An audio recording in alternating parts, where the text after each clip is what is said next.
This planer has been on my bench for almost 2 years. Let's get this out of the box, see what's inside. Oh gosh.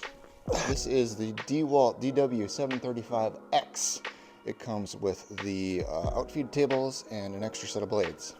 I did not get the stand because I told myself, you don't need this buy a stand, you'll build one instead.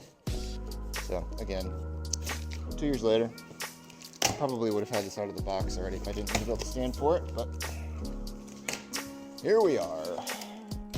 What's inside? A box, another box, some blades, instructions, handle, an adapter for the dust outlets, blower fan, I think is what they call that, chip fan. That's the word, it's a chip fan. There it is, in all its yellow glory.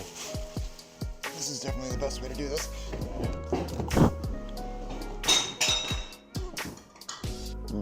This planer is designed for professional woodworking.